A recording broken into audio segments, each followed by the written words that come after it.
Revving up the human emotion to ecstatic levels is commonplace to religious organizations, including the Christian religion, i.e., within the Pentecostal movement. The same thing is also practiced in religious organizations that rev their engine through chanting as well as meditation. Because what ecstasy propels is the human spirit. So one gets an enlightening spiritual experience.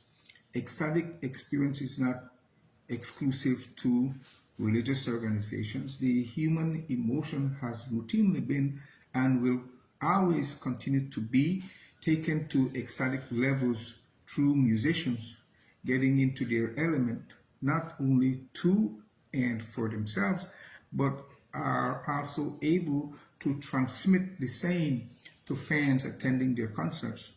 Ecstasy is one of the 7 vital energy centers and the only one lying outside the body. The other 6 are within.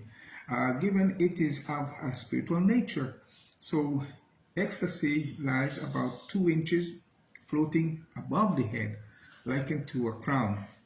In becoming ecstatic, a person gets enlightened and loses track of both space and time. The nature of ecstasy is orgasmic, and you get drunk with, given it is of a spiritual nature, and the one who is drunk is drunk either by pharmaceuticals, alcohol, or other substances, as well as becoming drunk by the so-called Holy Spirit of God, or God, that is God, or one's own spirit, for you can only have your spirit living inside of you, you know. If you say otherwise, then you're either schizophrenic or demon-possessed. Whenever one is ecstatic, his or her own mind never gets weary, okay? For it is a mental / spiritual experience. However, the body, on the other hand, is at risk of conking out, giving way due to its mortality. So if you go on indefinitely in an ecstatic experience, your body will eventually die, literally. Die due to physical exhaustion, that limitation. Only the spirit, including your spirit, rather you being a spirit, or you know, at the core, you are an eternal being. So only your spirit, you as spirit being, are eternal, not your physicality, not your body. That will one day go back to the dust.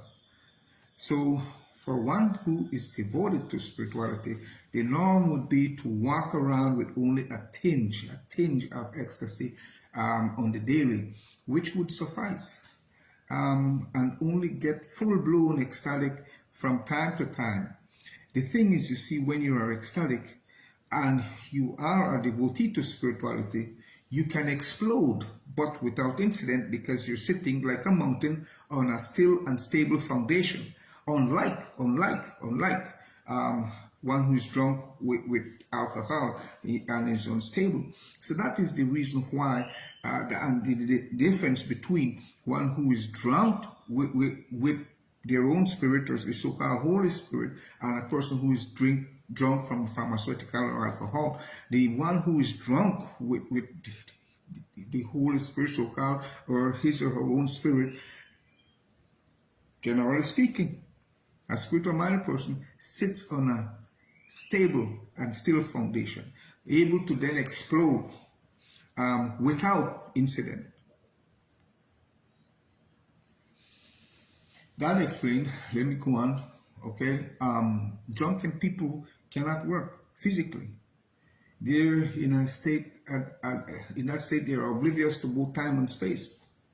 So whether you are ecstatic, that is drunk by pharmaceutical, alcohol means, or the Spirit of God, Holy Spirit of God, your own spirit, you cannot work. You're in the spirit realm, you're having an enlightening experience. You're aware when you're spiritual minded and a devotee to spirituality. but you're in an enlightening experience, oblivious to time and space. In closing, I repeat, revving up the human emotion to ecstatic levels is commonplace to religious organizations, including the Christian religion, i.e. within the Pentecostal movement. However, the same thing is also practiced in religious organizations that rev their engines through chanting as well as meditation. Notwithstanding, the human emotion has also routinely been and will continue to be taken to ecstatic levels through musicians whenever they are in their element. In their element. Not all musicians are able to rev to that level, right? Rev to that level, transporting even their audiences. When they're in their element, not only to and for themselves, but also transmitting the same to fans attending their concerts as well. You need to know that as a human being, you comprise these 5 elements. And in similar proportion to the created universe, 72% water you made of, plus 4% fire, 12% earth, 6% air, and 6% space makes you complete as a human being. Therefore, those are the 5 elements you comprise. Therefore, similar to the created universe. So when you want to know what the universe is like, look at yourself. Or an atom, which is too small to see with the naked eye. So, and the created universe, you want to study that, it's too vast to get in one frame. So the best way to know the nature of your existence, to know the nature of God, is to examine yourself.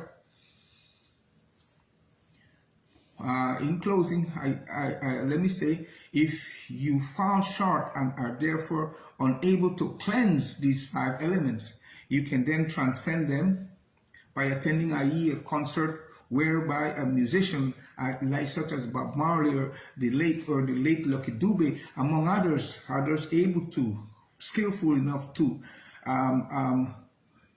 able to transcend, help you transcend these 5 elements through their music, whereby you become ecstatic. Yeah? Let it be so. Ito lahat ya. Ga. Kaya si Seya. Ayo.